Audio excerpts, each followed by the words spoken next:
Okay, so why don't we get started? And good evening, everybody, and welcome back to this great series. I hope that many of you had a chance to read the play. I was able to. It was a new thing for me. I'd not even, I don't think, heard of this play before. So liked it. Hope you did too. And we'll skip all the preliminaries and let Mark get right into it. And he's going to, at around 20-minute point or thereabouts, take a break for all of you to give us your reactions and comments, and so start thinking about those, and we'll use the Q&A box function as we've been doing to do that. So with no further ado, I will sign myself off and turn it over to Mark. So I begin again with thanks to Michael, not just for this evening, but for the long collaboration. I'm very grateful to be coming back again and again to Wilton Library for varied programming. I'm grateful for those of you who come and keep coming. I notice when I look at the attendees, names that I recognize, sometimes without attaching faces, often with faces. And I will say that I want to make some comments tonight about Twelfth Night as a high watermark, then give you a sense of the context of this play in its cultural and historical time. I won't be analyzing it the way I would analyze the tragedy for several reasons. One is most comedies that are not high romantic comedies, as Shakespeare's are, don't really bear up much analysis. You enjoy them, you find them funny, or you don't. So my role in this series is for those plays, and there are at least two others, to place them in their cultural context. But for high watermarks like She Stoops to Conquer, and certainly Importance of Being Earnest, and I think Noise is Off, we'll be doing a more conventional analysis on my part, although always I'm interested in your input. So let me say first something, a reminder, an extension about Twelfth Night. Twelfth Night is a high romantic comedy in the sense that it takes love seriously in a way that this play clearly does not. There's no farce among the main characters in Twelfth Night. Twelfth Night is interested in actual love. It's also interested in high-mindedness. The two characters who need to be brought together, although they're not the most important characters in the play, they're the most high-born characters in the play, a duke and a countess. And to an Elizabethan audience, that deserves attention. So there's that. There's also the idea that the person, the girl, the young woman, who takes on a male role does not do it for deception per se. She does it partly for survival. She takes on the task of being an emissary to the other estate in an effort to be a good servant to the person she's serving, and also maybe to be someone who wants to help a love-long couple. She is herself a person of enormous sensibility and range. I mentioned last time that it means something that she is so charismatic, and I don't mean that as a trivial word. She is so filled with character and personality that she can invest herself in two different genders and have people fall in love with her in either role. That's significant. Lastly, I remind you of that speech she gives when Olivia wants to know how she's being deceived and what would you do if you were the person courting me. And she gives that lovely speech about, I would sing your name till it reverberated through the hills.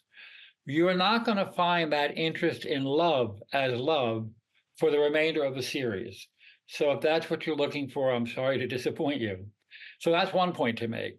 Another is that I mentioned to Michael when we were in our green room that I found out over decades of teaching that you can tell a high school student, a college student, an adult learner that a book is important, that it's morally significant, that it's artistically admirable. And often they will take you on your word, partly because they're taking a course with you. And if that's what the teacher says, it must be true. But what I mean is they generally don't push back. But you cannot tell a person in either or any of those categories that something is funny and have them believe it's funny if they don't find it to be funny. It's a fact that much of English literature that is labeled comedy is not laugh out loud funny. The Twelfth Night has laugh out loud moments. Many farces have laugh out loud moments. Many ancient Greek, or classic, I should say, Greek and Roman comedies, often farcical, are laugh out loud funny. Huckleberry Finn is laugh out loud funny. But the comedies, the comic novels of Jane Austen are amusing, but they're not funny in that sense. They're not raucous. And a lot of what we see on stage, Jane Austen did not write for stage, is an attempt to get laughs in the moment, because the actors and the people behind the scenes are there hearing the laughter or the lack of laughter. And so what's funny depends upon not only the people in the audience, but the cultural moment. So let me say something about Restoration. This play was produced during the Restoration period. That's the period from 1600 for decades, when the Puritans were thrown out of power, the theaters were reopened, the aristocracy was given its due again, the Cavaliers, the upper court class that had basically exiled themselves to France. That's where you go when you can't be in England. That's where Charles II, the son of the beheaded king, Charles I, went to wait out the storm. That's where the author of this play, William Wycherley, spent the years of what's called the interregnum, the period between reigns. And when the theaters reopened and the Puritans were kicked out of power, you have to imagine the joy in England, who had seen a king beheaded, and who saw its upper aristocratic class exiled or de facto exiled, how happy they were to have the Puritans out of power and to have England back again. And one of the things they did in response is they decided that they were not going to keep the idea of restoration restraint. They were not going to be moral in the Puritan sense, and they were not going to be moral in the usual middle-class value sense. The pendulum swung in the other direction to licentiousness and ribaldry, mainly based on sex jokes, which is where you get an easy laugh.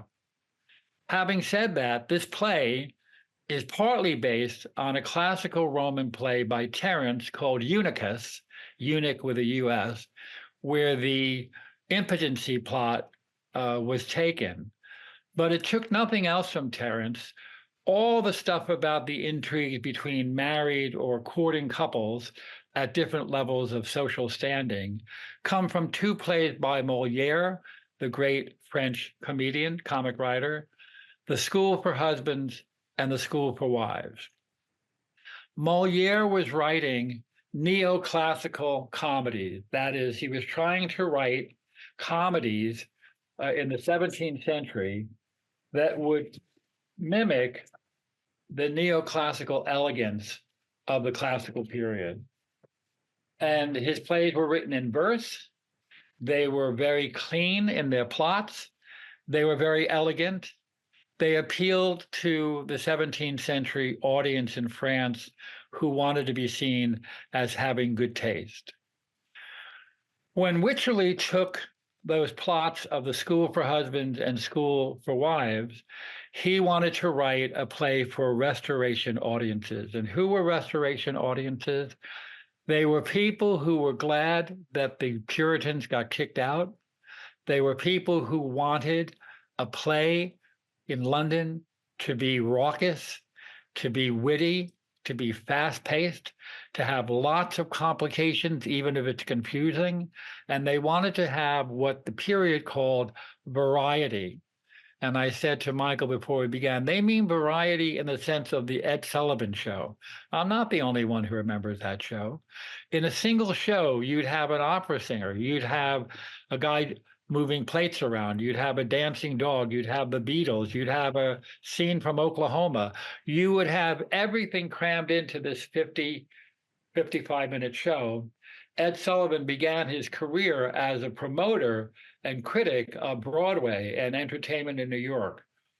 What the audiences wanted was they wanted variety. They didn't care about plots that made sense.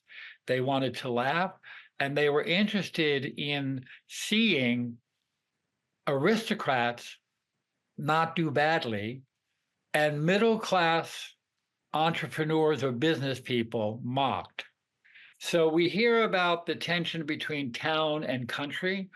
That doesn't figure in Twelfth Night, but it's an important distinction in a lot of Shakespeare comedy, and it's an important distinction in English comedy generally. But in the Restoration period, there are three places English people identify with. There's the town, there's the country, and there's the city.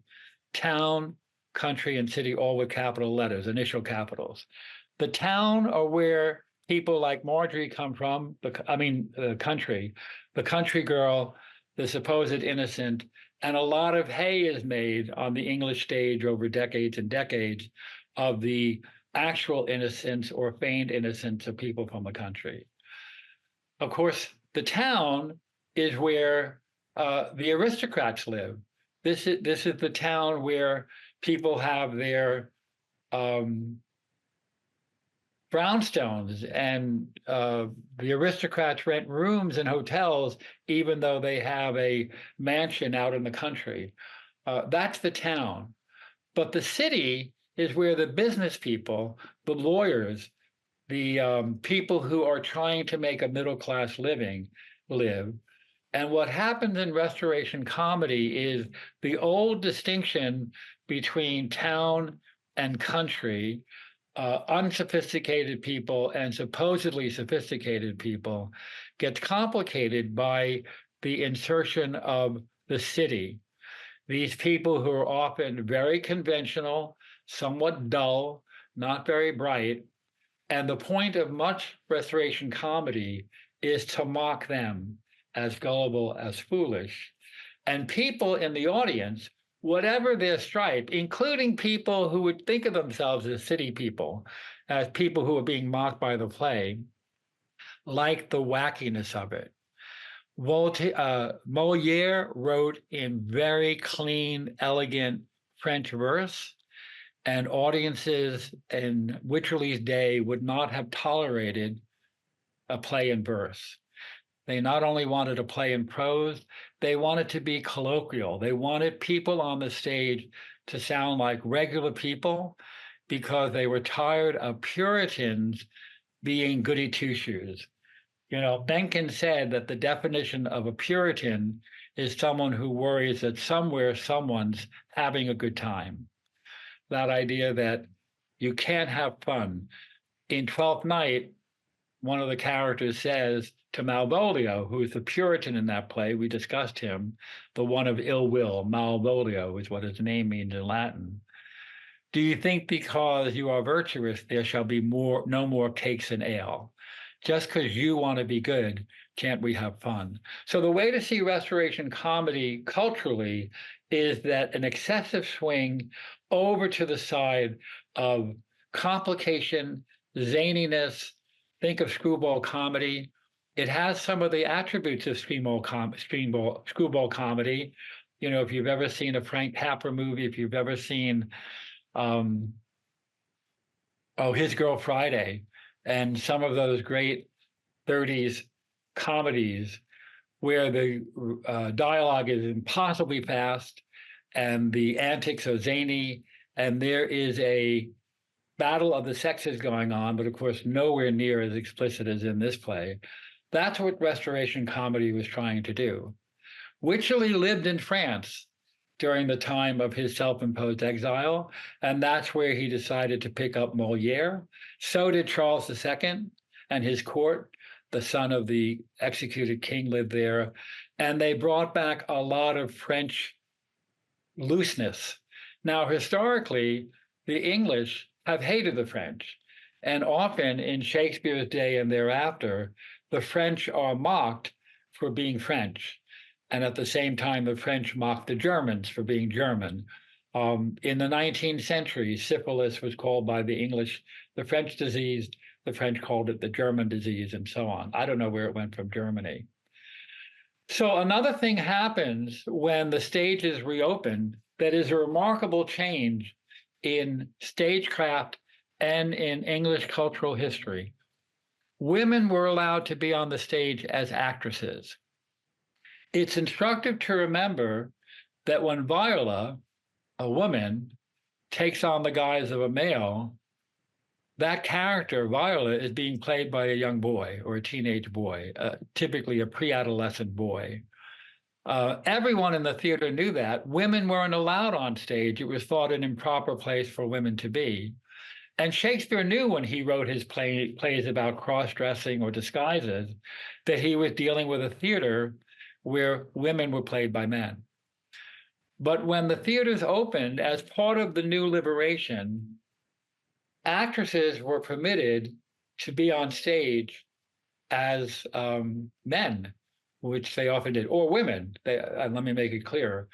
But the best actresses were interested in playing men, because they wanted to do the role reversal that for years young boys had done playing women. I hope I haven't muddled that up.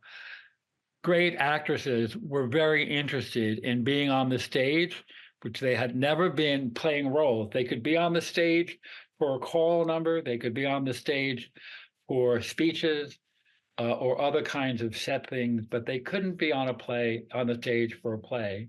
And now they could. And as a result, the playwrights, and I assure you that this play, The Country Wife, is one of the more readable and less chaotic plays of the Restoration plays. It's always the case that the plays that survive are among the best, and that you have no idea how bad 19th century novels are if you only read George Eliot, Charles Dickens, Trollope, and Jane Austen. A lot of garbage gets written, as you might imagine. So now women could be on the stage, and the best actresses, that is, the ones who could get their way and demand certain parts, they wanted what were called breeches roles, Breeches, roles in which they could wear pants.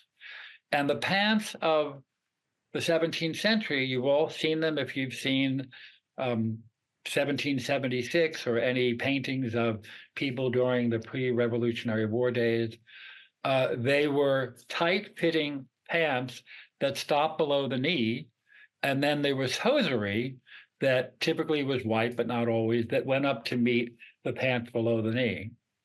So actresses were eager to get themselves into these very tight-fitting male outfits, to have their legs, their lower legs, seen in hosiery so tight that it was almost like they were not wearing clothing at all. And you should know that people in public in 17th century England were not accustomed to seeing the lower leg, let alone the upper leg, of women in public. Even in Victorian times, it was rare that you would see more than a woman's ankle if she was raising her skirt to avoid getting it dirty. This was a monumental shift, that you could see a woman on stage and you could imagine that her lower leg was naked, and you could see her form, however full-bodied or not, inside breeches that covered her lower half. So breeches roles became a mainstay of Restoration comedy. You see what my English literary training has taught me? And there was also a phenomenon known as couch scenes. One of the scenes that became standard in many of these plays was someone falling asleep on a couch, typically a woman, sometimes a woman playing a male, who was lying asleep and languidly and maybe in some disarray. Now remember, they didn't have to be even close to naked to be titillating, and that they were discovered by someone passing through. And the fact that this female, whether playing a male or a male, was unaware that she was semi-exposed. Remember, I'm not talking about nudity. Sometimes tight clothing can be a lot more suggestive than nudity. But look, I don't have to tell you. I see you taking notes. That became a mainstay. And as a result, people who loved good theater were at their wits' end that England had gone so far in this celebration of ribaldry that the play was banned from production, not by any censor, but by the directors, theater directors, and others who said, we can't be having this kind of play. And so I have the dates here somewhere. It was not shown on stage from the 1750s to 1920 something. So Restoration period, 1675, some 70 years later, disappeared in the 1750s, resurrected in 1925. Not by any governmental agency, not by any church or moral guardians, but by what the traffic would bear. What's significant about those two periods? In the 1750s, the colonies were interested in cleaning up their act because they imagined that soon they would be a country. And one of the things they wanted to do was to suggest that this new colonial location, these colonies, were worthy of the status of a European country. And so by a kind of osmosis, they started cleaning up and not doing plays that were plays like this. What's magical about 1925? The Roaring Twenties. The war is over, several years now. People are interested in flapper culture, the jazz age, what Fitzgerald called the infinite variety of life. There's that word again, variety. And all bets are off. You can do anything. And so a play like this came back into prominence. Since then, it has enjoyed a resurgence for three main reasons. Critics, especially, and if you want to have long legs in the theater, you either have to please the people who are paying for the ticket, or you have to make the kind of mark that has academics, not people like me who teach plays, but people who decide on syllabi, who decide to teach a course on restoration comedy. Melville's reputation was completely rebuilt when people who admired his work started teaching courses about Melville in the 1920s, and their students went on to become teachers who taught Melville. At the time of his death, he was thought to be a hack, wrote that weird book, Moby Dick. Now he's one of the great fiction writers of American 19th century. So academics like three things about the play. It is filled with linguistic energy. It is just filled with verbiage and wit and fast into play. They love that. They love the idea that it is stocked with incidents without necessarily a clear through line. So they like that notion of, again, variety, or what you might call plenitude, fullness. And they especially like that the play allows you to offer many interpretations about what's going on between these people who are innocent or supposed innocents, people who are virtuous only for their reputation, but quite lascivious in public. They don't care about the baldness of the main character being named Horner, where Horner, of course, refers to his erect penis. Horny comes from that.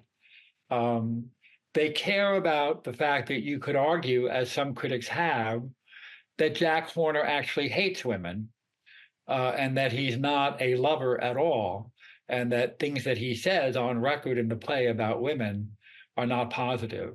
They like the social satire of what's happening with town and country and city, and they like that it's unclear that Marjorie is as innocent as she thinks, as she is assumed to be, and that the mocking of people like Pinchwife and Squeamish and Fidget, those obvious middle-aged names for the Middle Ages that suggest that someone's a type and not an individual, they like the energy that's put into the mocking of those characters. So the play now is in the canon of respectable and good Restoration Comedies. It's a very thin book of plays that survive that. So as I promised, 20 minutes or so in, I'm going to stop with that placing of the play in its context and ask especially if anyone in the group would be willing to talk about how you found the play, especially if you found it funny or decidedly unfunny. And I'm not asking anyone to put themselves on the plot if you don't want Michael to name you by name, he doesn't need to. I'm interested in getting some general feedback, not in identifying people who are or aren't fans of Restoration Comedy. So I'll turn it over to you, Michael.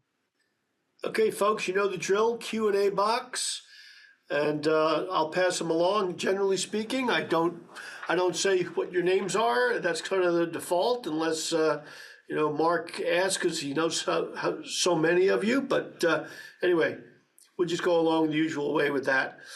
And of course, even when I ask, you can say, Michael, no thanks. I'm never looking to identify someone to attach them to their opinion. I just like to know that friends are in the audience. Well, it also makes your response more conversational when you're talking to a person. All right. So here we go. My mother and I read it out loud to each other, and we really appreciated the language and the humor.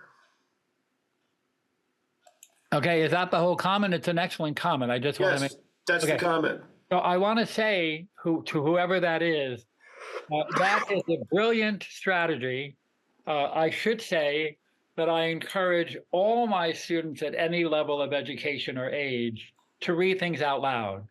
And it's always a good idea if you have a housemate or a partner who is willing to read what you read out loud. Take turns reading the parts, even if there are 9 parts in the play and there are only 2 of you. Having a person read a part without necessarily acting it or changing their voice reminds you what a play is actually like. Also, just as I urge you to do when you read poetry, reading out loud keeps you honest. It forces you to actually say the words.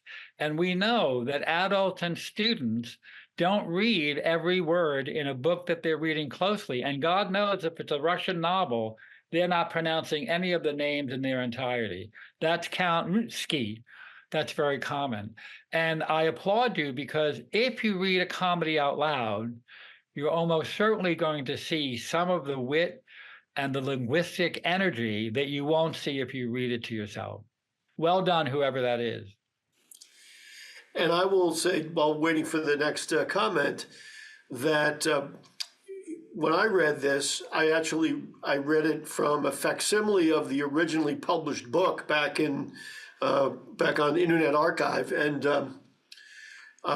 the first act or two, I was having a lot of trouble kind of following the action, although I was appreciating the banter. And I'm glad you mentioned the screwball comedies, because I was starting to think this is a little like one of those Preston Sturges movies that's moving so fast that you can barely follow it. But then eventually, by maybe the middle of it into the third act, and certainly by the fourth act, then I was really kind of visualizing what was happening as well as the words. But I do think that reading it out loud might have helped. I just didn't have enough bandwidth in order to do it. And can I say to whoever made that comment, and again, I'm not asking you to self-identify, I hope you will pass my praise on to your mother, because I mean, this is not flattery. I mean it as a real compliment. It is brilliant if you have someone who's willing to do it to you, to read literary works out loud, especially dramatic works, which are meant to be seen as dramatic, that is, read by a character, a person, and not just read in your head. Well done.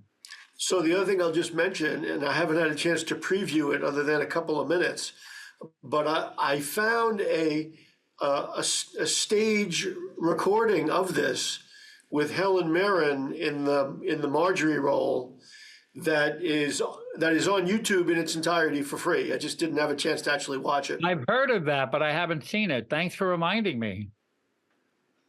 And someone also, yes, so someone must have watched it, because they say I enjoyed the version of the play that's on YouTube with Helen Mirren. And The first commenter said, "My mother is a retired teacher with a degree in theater, and she suggested we read it out loud." Good for her. And let me say, apropos of a series that I'm doing that partly overlays with this on Thursdays on song lyrics as poetry. And we're doing Joni Mitchell and Bob Marley, and next time Bob Dylan, occasioned by Bob Dylan 8 years ago winning the Nobel Prize for Literature for his lyrics. And he was first averse to accepting the award because he didn't think as a songwriter he deserved a prize, let alone the Nobel Prize for Literature. And then he reasoned that early poetry, like the Odyssey, was always sung. It was performed with music over sometimes many days of a feast or a ritual. And of course, nobody today dreams of singing the Odyssey or the poems of Sappho, which was set to music originally.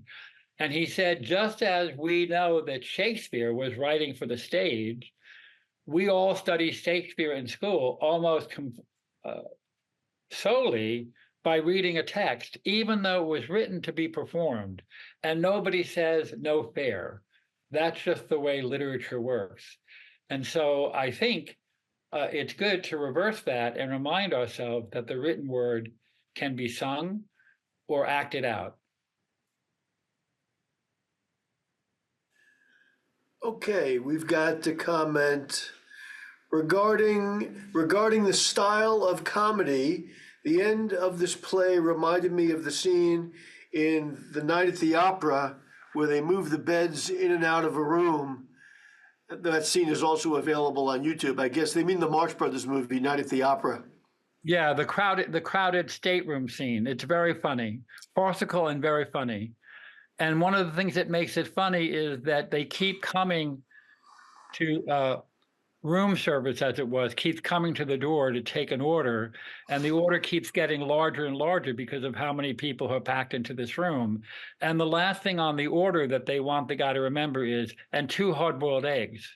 And it may not sound funny in my presentation, but then I'm not particularly funny.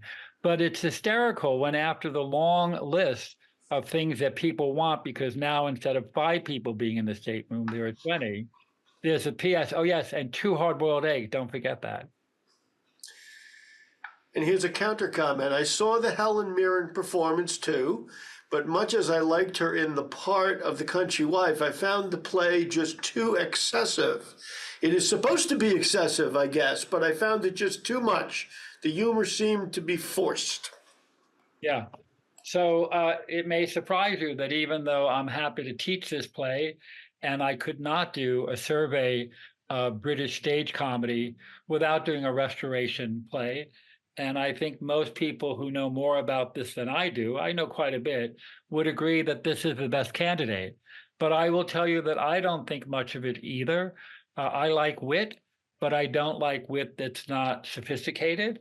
And when we talk about screwball comedies or the Marx Brothers, they were raucous and farcical, but they were extremely witty in an intellectual sense. That is, humor matched with intelligence. And that's not what these plays are about.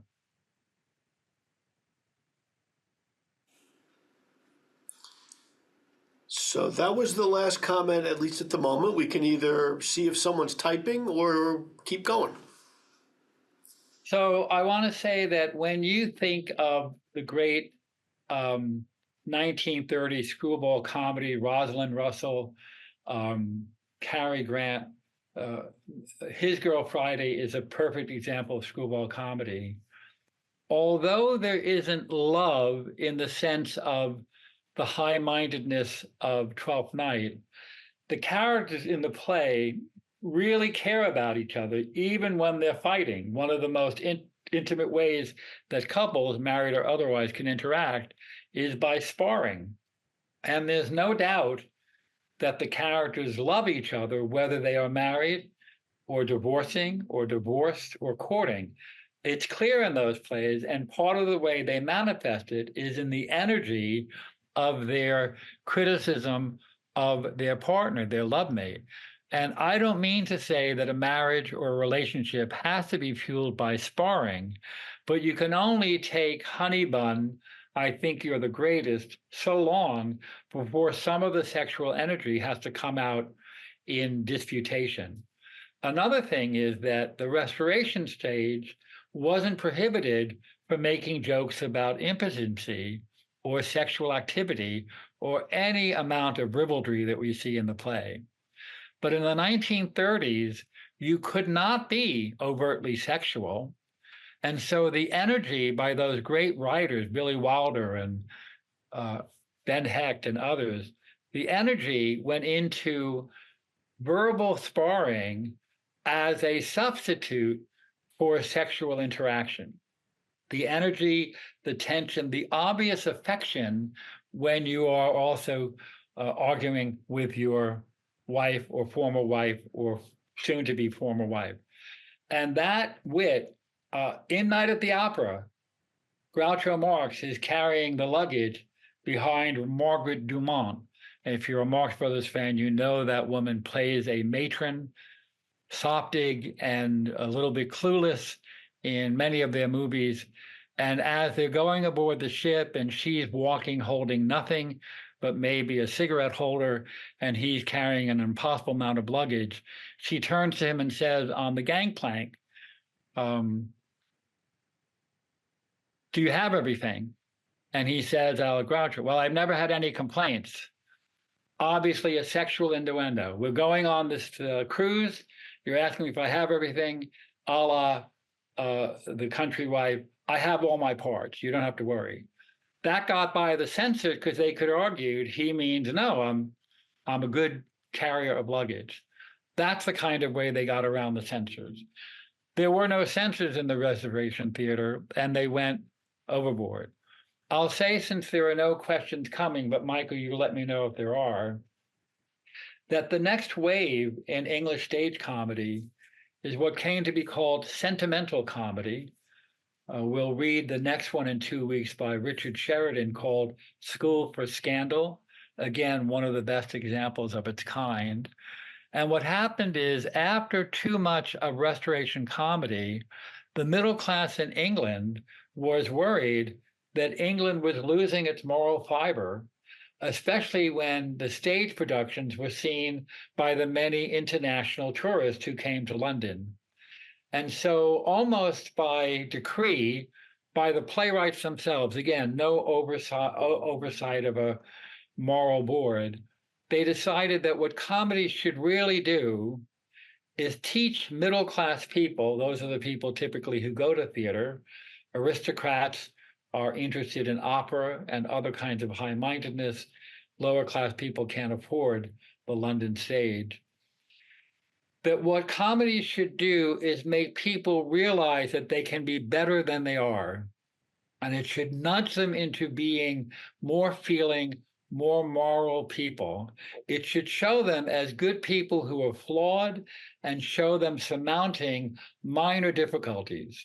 So from the rawness of what we're talking about tonight, and of course, no sexual innuendo in what I'm describing, they came up with a kind of comedy that came to be known as sentimental comedy, that you proved you were a good person by correcting your vices and by being emotional about it. So it came to be called, not by the playwrights, but by people who liked or didn't like the plays, weeping comedy, in quotation marks, weeping comedy, the kind of comedy that would make you cry because it was loaded with sentiment. Now, this is going towards the end of the 18th century. It is believed that Beau Brummel, the friend of George Gordon, Lord Byron, invented the gesture of, it just, I feel too much. It's so overwhelming. The beauty, the pity. I am a man of sensibility, that the Romantic period started to cultivate feeling for its own sake. And at the other end of the century, Oscar Wilde is going to put a pin in that balloon by saying about the death scene of Little Nell in Dickens' The Old Curiosity Shop, where she takes several months of installments to die. And it's rumored that on the Boston or New York pier, as the pack boat was coming with copies of the final installment of her death, people yelled out from the pier, "Did little Nell die?" And when it came back that she did, they started weeping. This was the Victorian romantic, early in the century, Victorian by the end of the century, excess of feeling, the kind of thing that makes a character like Tiny Tim exist in Dickens. God bless him, Oscar Wilde said, "You have to have a heart of stone to read the death of Little Nell and not break out in laughter." But at the time, the next stop we're going to make, the School for Scandal, the playwrights are interested in humanizing and having comedy be a gentle way of correction, because the middle class is now important in a way it wasn't before. And the pendulum swing in the other direction, Oliver Goldsmith's She Stoops to Conquer, one of the best plays on our playbill this season. She stoops to conquer in the sense that a woman of high-born means pretends to be a maid in order to win her love interest.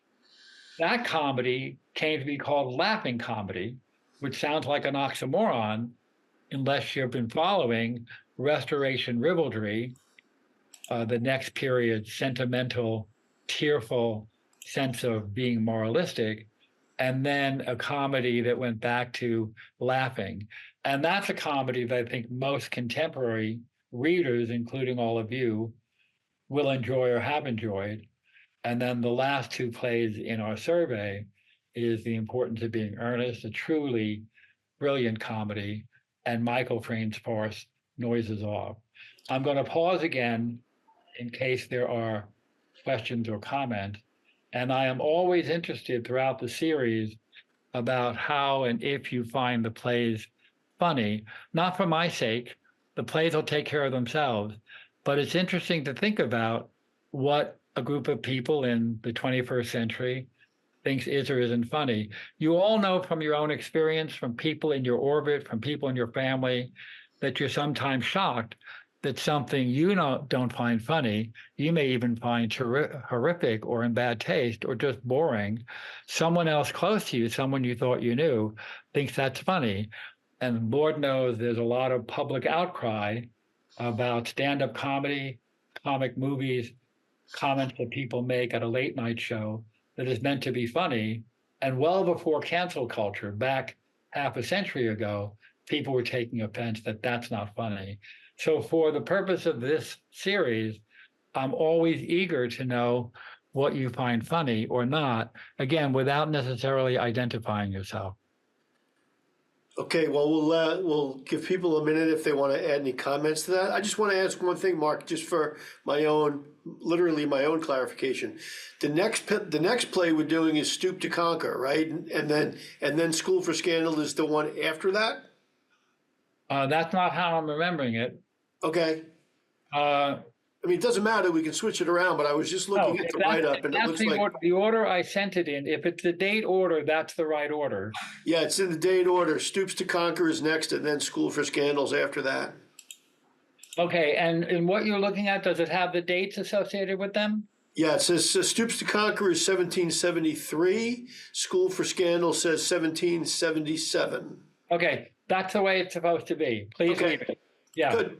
All right, just wanted to make sure that we knew what we're doing. I'm glad you caught that. I'll sort it out when I come next time. You know, I like to think that I can hold the whole series in my head at one time. I'm kidding myself. Yeah. Thank you, Michael, for pointing that out. Yeah. The syllabus is by date because I always find that unless there's an unusual reason to do otherwise, it's good to teach literature by date because it helps people see the evolution of culture. Okay, so we'll give people a minute or two if they want to throw in a comment, and then we'll proceed to our dramatic conclusion. I hope you mean the conclusion of the drama, not that I'm going to be dramatic in concluding. I am one of the few people I know who has never appeared on stage in any kind of performance, school, public, private, volunteer. I have only been on stage to do stuff like this, or in, third grade, the ninth guy in the second row in a choir. mouthing the words to a song you wouldn't want to hear me sing. I have never been an actor in any way at all. And I don't know anyone, including my children and relatives, who's never been a rock or a tree in a kid's play or something, some speaking part. I'm making up for it now. I'm making up for it now. Well, I think your auto stage directions are just fine as far as I'm concerned. Okay, so we've got a comment just popped up that the person is saying, I first encountered She Stoops to Conquer in the 1970s. I saw a production shown on PBS with Tom Courtenay and Juliette Mills, but I cannot find it anywhere online. I have a dim memory of that production too, because I'm a big fan of both of those actors. Well, I'll poke around a little bit in the next week or so to see if I can find it or something. Without saying, if you can find, not just for this series, but ever, if you can find a good performance, I don't mean the actors are good, I mean good production values, performance. Yeah. Any play that you've been assigned to read, either by me or this series or from whatever you might be involved in, I always suggest that if you want to be thorough, and I understand we can't always be thorough, the best way is to read it in print so that you can understand what you're going to be seeing. Often accents or styles make it hard to follow the dialogue. Read it in print, then see a decent filming of a stage production. If it's one of those movies, which often happens with Shakespeare's plays, that turns the play into a movie, that is, there's actually a street and people passing by. And the movie Doubt of that great play that's called A Parable, that was a terrific play on and off Broadway. In the play, you never see the child who is supposedly abused. And there's a school, but you never see any of the other children. In the movie, which was directed by the author of the play, they make it a movie. There are other people, there's a kid, there's cars going down the street. That will not help you be a better play reader if you see the movie version. So see a stage production that's been filmed. If it's Shakespeare, almost always is an excellent BBC production. And then if you really want to be thorough, read the play again. When you read it then, you'll be seeing the staging in your head. One of the challenges of reading a play and not seeing it is you have to do the staging in your own head. When Hamlet is anguished and understands what's happened, that his mother has married her deceased husband's brother, which is considered sinful in the Anglican Church, he says, "Oh, vengeance." He calls out, "Oh, vengeance." It may be later in the play, I may have mistaken when. And you have to decide, is he weeping the way Nicole Williamson does when he reads that line, "Oh, vengeance"? Or is he like Richard Burton, screaming it almost like an animal, "Oh, vengeance"? That's a decision that the actor, the director, the producer, maybe the whole company have to make. But when you're reading it without any help, you've got to decide, how is it being said? Also, you have to keep track when you read a play that if someone in the play, if Ben is talking to Tony over on the left, are you remembering that Ethel and Muriel are on the stage on the right?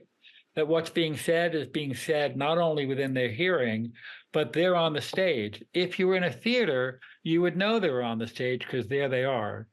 But when you're reading a play, especially an older play, and you're not keeping track of the exeuents, keeping track of who's on the stage or who's not, it's very easy to ignore. And in a stage play, it's not just who's speaking, and it's not just who's they're speaking to, it's who's around to hear what they're saying. That matters a lot. And that's also, I think, a good argument for watching the Helen Mirren performance of The Country Wife, because I didn't have time to watch the whole thing. It's almost 2 hours long, but a few segments I did look at, and you definitely start picking up the jokes and the repartee when you're seeing actors performing it. So just a plug for that, and it's free. It's on YouTube. We have a couple more comments. Very good. Okay, so the person says, regarding the way the country wife ends, there certainly was no moral comeuppance. The quote-unquote bad guy wins. He continues doing what he does. Yes. That must reflect the reaction of the Puritans that you were talking about earlier. Well, of course, you have to understand that the Puritans were so puritanical. I know I'm being redundant. They believed that any representation of anything was a sin because only God could create an image. So when Paul Bunyan wrote Pilgrim's Progress, an allegory of pilgrim, that is the human soul, a person making a progress through the world, encounters Vanity Fair, that's where that term first comes, and he goes into a cave and he encounters allegorically men, or at least human beings, who are the different vices. I don't remember which vices, but let's say it's licentiousness and drunkenness. He does not allegorize those men by having them look drunk or look lascivious. They have signs around their necks saying drunkenness and licentiousness, because Paul Bunyan, as a Puritan, believed you couldn't make a human being look drunk without competing with God. That was their argument about closing the stage. If you go see Julius Caesar and your butcher is on stage playing Brutus, that's a lie. And lies are sins. God does not believe in a lie, and entertainment is not a good enough reason to make something up.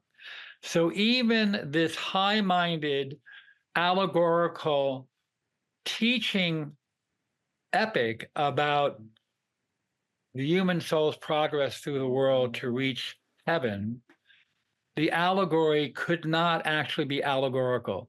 Think about Dante and the Inferno, and that when he wanted to have an allegory of satanic behavior, he made monsters because it was the Middle Ages.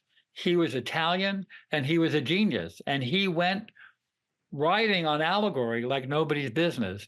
The allegory of Pilgrim Progress is no allegory, because to do it would be to make a lie.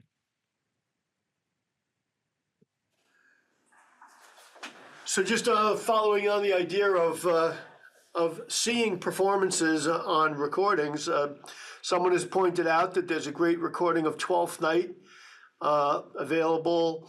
It's not free. They say it's $13, but it was done at Shakespeare's Globe Theater in 2012 with Stephen Fry as Malvolio. I mentioned to you, Mark, earlier that after the session 2 weeks ago, I found and watched the Trevor Nunn Twelfth Night, Right. which was absolutely, and my wife, who had not read the play, but I just gave the basics of the characters and the general plot idea. We were laughing out loud for 2 hours.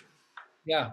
And let me say that if you are going to join us for the importance of being earnest, and I hope you do, I think it's a high watermark of the series. Please do see some production. There are several movie versions. And one of the things you cull from the importance of being earnest is that while it's laugh out loud funny, the characters in the play do not deliver the lines thinking that they're funny, which is what makes it funny. So Lady Bracknell, who is an aristocratic dowager, who has an interest in making sure that her ward, Cicely, marries well, she wants to know,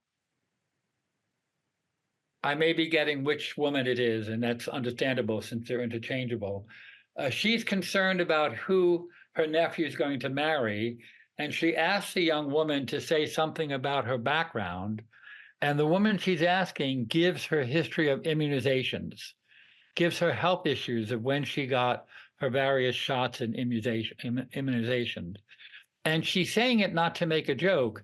She's saying it because she thinks that's the kind of credentials that Lady Bracknell wants, like showing that she has good teeth. And in response to this list of medical reports, Lady Bracknell says, a life crowded with incident. That's a very funny line. Oscar Wilde means it as a funny line. It's the kind of thing, if he were in that situation, he would say. But Lady Bracknell does not say it as a joke. She makes a comment, straight-faced, because she has no sense of humor. The play is wildly funny, pun intended, but the characters are not. Early on, the Jack, the main character in the play, his servant is he's playing piano and his servant has hurt him. And I used to know the name of the servant. I'm forgetting it now. And when he's done playing, he says to the servant, "What did you think of my playing?" And the servant says, "I didn't think it was polite to listen." Now he's standing right there. Now, if that were a modern play, that would be a smart-ass comment. It's not. The servant is being of a servant mentality, and he means it as dreadfully serious as Lady Bracknell's A Life Crowded with Incident. And that's one of the things that makes the play so funny. So if you see it in performance in any way, you see how straight it's played by Victorian standards and how farcical that makes it. By contrast, the play after that is an outright farce, no holds barred.